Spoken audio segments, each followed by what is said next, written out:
Hi guys, welcome to my channel. Today I'm starting the Python lecture, how to write a code in Python. So we are doing today in a Google Colab, and I will tell you step by step how you can do the Python coding in a Google Colab. So for that, what you need to do, just you need to type a Google Colab in any browser. I'm using a Microsoft Edge. You can similarly type it in a Google. Once you type it, you will find this link. Just press on the first link. And one more thing that once you once this screen is open, you need to have a login with any Gmail account, because if you are not logging with a Gmail account, this screen won't be appear, right? So you need to have a login with a Gmail account. Once you are logging with a Gmail one, you can see this screen, right? So you can click on the new notebook if you want to start from the fresh, and if you have already done it, you can just click on this upload button also. So I have already done the code here. As you can see, this is my already I have done the code. So you can simply write the upload button and you can upload the code. And if you want to start from the fresh, then you can simply write, click on this new notebook.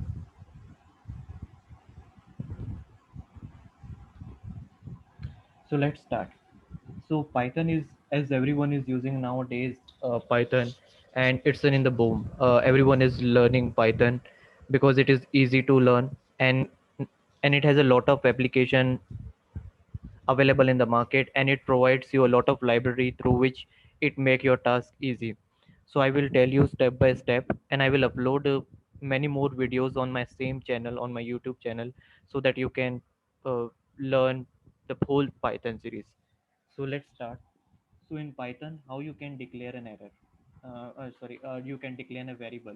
So in Python, you just need to type a variable name, or you can simply type it a, and you can assign a value. Like, let me show you. Like, here I have already declare a variable and I assign it. Let me try one more.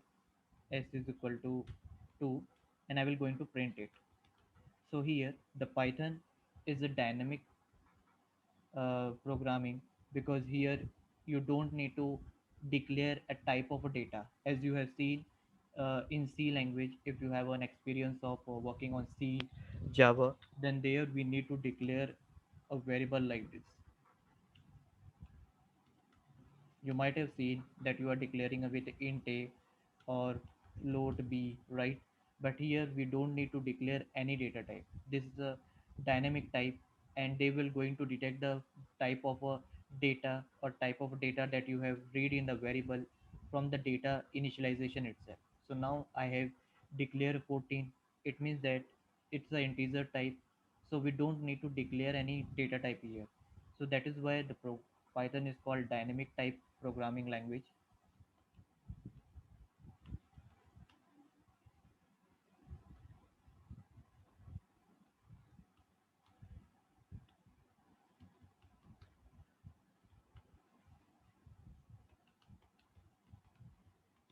because we don't need to declare any data type. Let me run this. Okay. And how to run the in a Google Colab?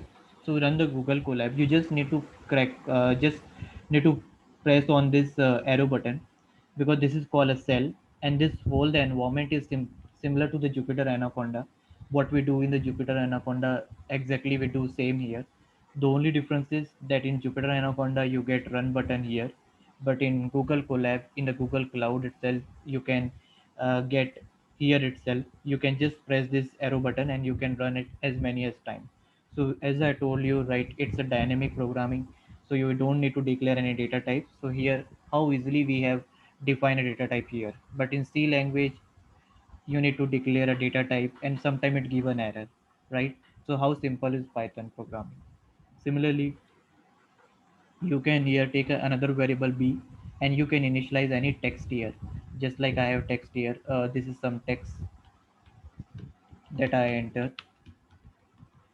Now when you are going to print it, so in order to print it, you just need to use print b, right? Just like in C language, what we use in C, we use printf, right? In Java, we usually use system.out.print, right? So how lengthy it is. But in Python, only simple print function is enough. When you put a cursor here, you can get the idea like what actually that function is. So it is showing built-in function print, right? So now when I click it, it will show me, or it will print the content. See here. Now you can do the arithmetic operations. So you can do a many arithmetic operation here. Suppose you want to add them, so you can take any variable a, c, and you can simply do an arithmetic operation, and you can print it. Let's I have taken a is equal to 14. Let's try with 15. And when you want to add it, arithmetic operations.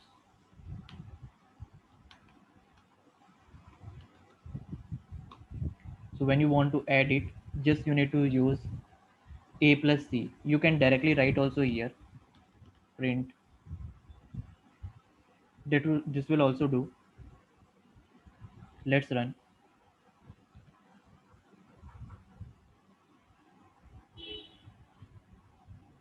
See, both are giving same output, but the only difference is that you have taken an expression here, and you have taken a variable. You have assigned an expression to variable and print it here.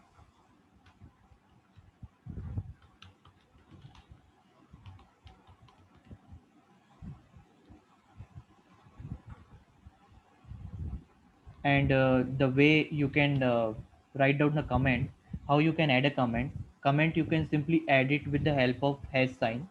You can add a comment with the help hash sign, just like in Python we use sorry, in Java we use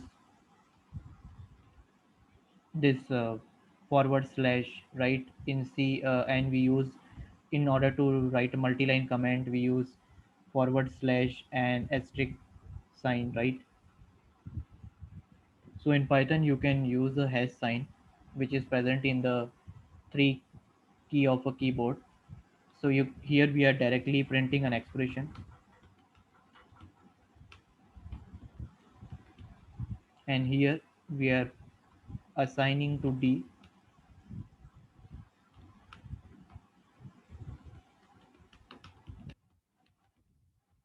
Okay. Now you want to print here A and C again, so this will going to same give you the same result. And how you can change the value, right? Suppose here you have assigned 15, but now you want to change it. In C language, in Java, if you want to reassign, actually this here, if I write in a more clear way, here I'm reassigning a value.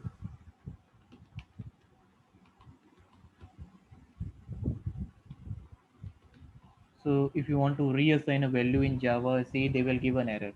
But in Python, it is very easy. You can reassign a value in a very simple way. Just like I'm assigning an 18 here again. And when you assign it, you just see that it won't give an error. See here. Similarly, you can assign a value of A to the another variable E and print it. So this is as simple as. Now suppose you want to find out the what is the data type. As I told you that it is a dynamic typing, and you don't need to initialize before the variable the type of a data that they will going to hold. I repeat, means here you don't need to define a type before the variable in order to define that what type of data they will hold. They are dynamic type. So here, in case suppose you want to find out like what type of data they are holding, you just need to use type A. Like here A holding 1, which is of integer type, right? If you have done work in C, Java before, then it will be very easy to know, right? So here when you run this, I have written further code in this, like I have initialized with a float value, and I want to find out what is the type. Similarly, I initialize true. I have added a comment also, so that I will share this file with you, so that you can also upload in a Google Colab, or you can similarly try to do the same code in your system, and you will learn. So here when I will run it, just see this. So see here, it is showing you that first A, when you are printing A, so this one is printing A value, and the next is type A. So what type of value hold by a is of integer, right? So here it's showing integer. Now second, a 5.0, again you initialize a another variable and you are printing that variable. So here 5.0, and when you are typing type a, so what is the current value hold by a is 5.0, which is of float type, decimal type, right? So here it is showing float. Similarly, you know that in every language we have a boolean data type which hold only two value. Boolean data type, they hold only two value.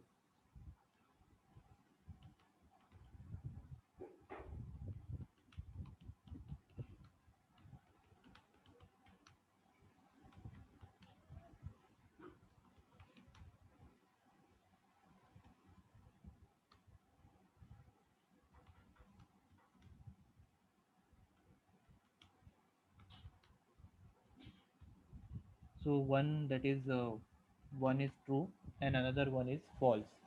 So here also when you initialize with true and you want to check it, it will going to show you that it is of a boolean type, as you can see on my screen. Similarly, the last one, u7.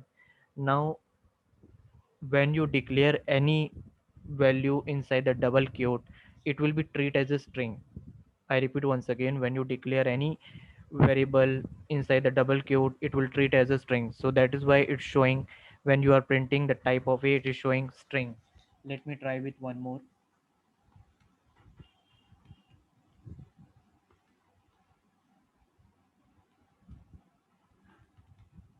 Here I'm showing like when you initialize a variable with a value in a single quote, so what it will be. It will show you the character types. Just see this. It's showing you the character types because you are declaring in a single quote, but it will be still showing you str because there is no character and string in Python. You can declare it like a single value also. So we have seen like how you can define a variable like type, float, double quotes. So in Python, it take as a character also as a string.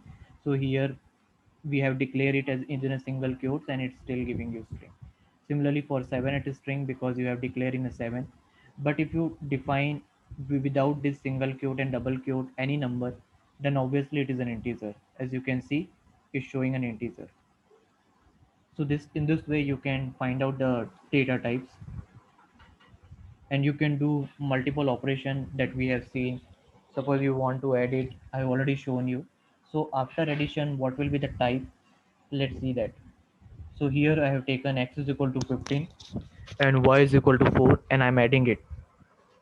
So after addition, what it will give? It will give a 19, right? 15 plus 4. And what will be the type? As both are of belong to integer, so it is also be an integer. Now this is 1 and 2. As I told you, whenever you declare within a double quotes, it will be always taken as a string. So here when you declare this 2 as a string and when you want to add it, so here the beauty of this, like here with string data type, this plus operator will be used as a concatenation. This thing we should know. It's usually asked in interview also and it's a very common and in every programming language. When we use this plus operator with a string data, it will act as a concatenation. Concatenation means what? Concatenation means just adding this value after this. As you can see here, x and y are 1 and 2, so it is showing 12, right? It's not 1 plus 2, it is 1 and 2, means they are writing 1, after that they are writing 2.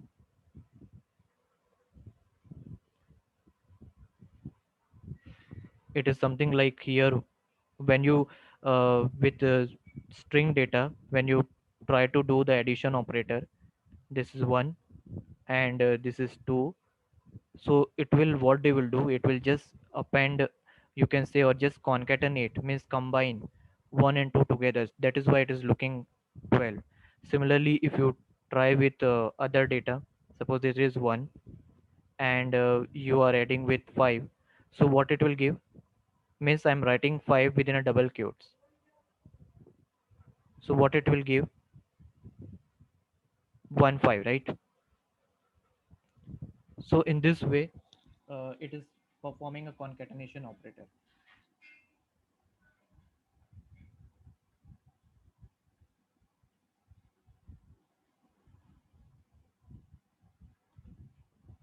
So just I'm adding a comment here, so it will be easy to you.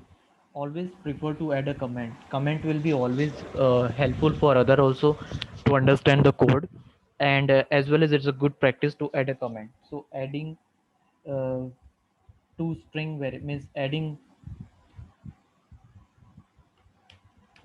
So if we use plus operator with two string data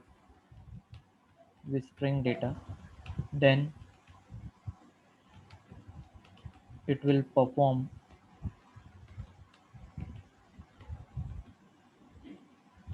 concatenation while performing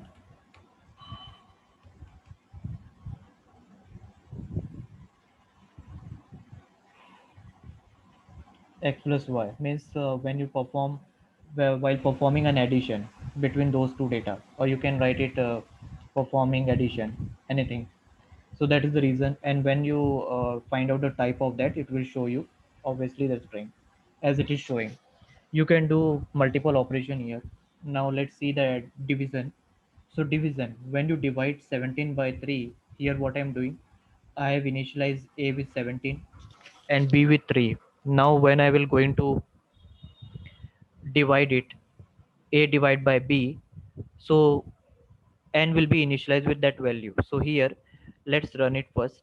So when I'm running this,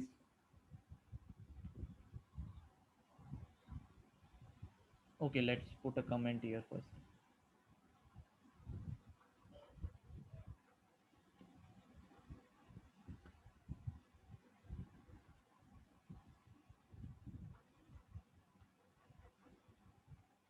So let's run this first. When you divide 17 by 3, it will give you answer something like that. But suppose you don't want such value. You want only the integer value, or you want only a single value, not such a big value. So how you can do it? So instead of, this is called float division, we say it means instead of taking a single division operator, single forward slash, you will going to take a two forward slash, means this is for division and one another slash, so that you can get only the single value. Let's comment it first. Just remove the comment and run it. Now see it, when I did this operation, it's showing me only 5, right? So with the help of this float division,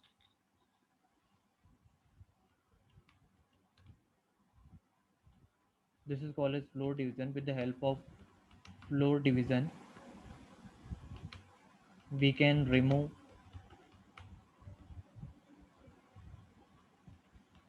decimal value in answer, right? Means if you want only the integer value, you don't bother about the decimal values.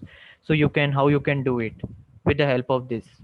So in this way, we have seen some basic of this Python lectures, and I will going to add more, like about, in the next lecture we will going to see about array, list, and many more video I will going to upload about machine learning, data science, and furthermore in the Python how you can make a functions and all. So if you like my video, then please subscribe it, and please share it, forward it, and like and give a comment, so that I will upload more and more video. Thank you.